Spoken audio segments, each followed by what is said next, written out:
सुबह का समय था। बोधगया का वन सुनहरी किरणों से नहा रहा था। हल्की धुंध हवा में थी और पक्षी पेड़ों की शाखाओं पर मधुर स्वर में गा रहे थे।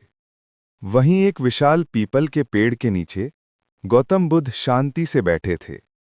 उनका चेहरा सूरज की पहली किरणों की तरह दमक रहा था। धीरे धीरे कुछ छोटे छोटे बच्चे वहां आए। वे बुद्ध के चरणों में झुककर बोले, गुरुदेव, हमें बताइए, मन को हमेशा शांत कैसे रखें? बुद्ध मुस्कुराए। उन्होंने प्रेम से कहा, आओ बच्चों, बैठो। मन की शांति कोई वस्तु नहीं, यह एक समझ है। सभी बच्चे उनके चारों ओर घेरा बनाकर बैठ गए। बुद्ध ने पास रखा एक कटोरा उठाया और उसमें एक छोटा सा कंकड़ डाल दिया।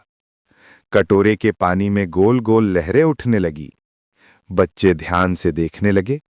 बुद्ध बोले, देखो, जैसे इस पानी में पत्थर गिरने से लहरें उठती हैं, वैसे ही जब हमारे भीतर क्रोध आता है तो मन में भी हलचल होने लगती है।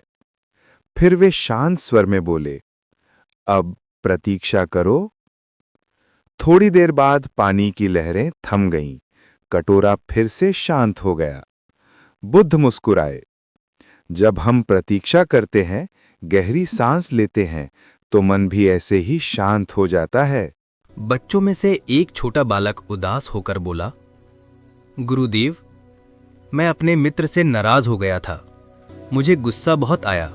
बुद्ध ने उसकी ओर देखा और बोले, गुस्सा जलती आग की तरह है, जो दूसरों को नहीं, पहले हमें जलाती है। जिस दिन तुम क्षमा करना सीख जाओगे, उसी दिन तुम्हारा मन हल्का हो जाएगा। बालक की आंखों में आंसू थे, पर उसके होंठों पर मुस्कान लौट आई। बाकी बच्चे भी मुस्कुराने लगे।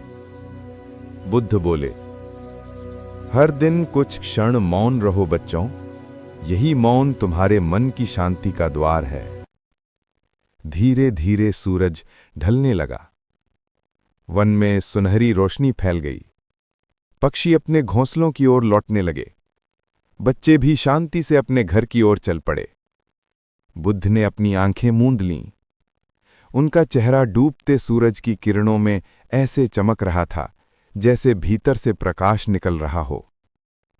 और फिर उन्होंने धीमे स्वर में कहा, शांति बाहर नहीं, भीतर जन्म लेती है।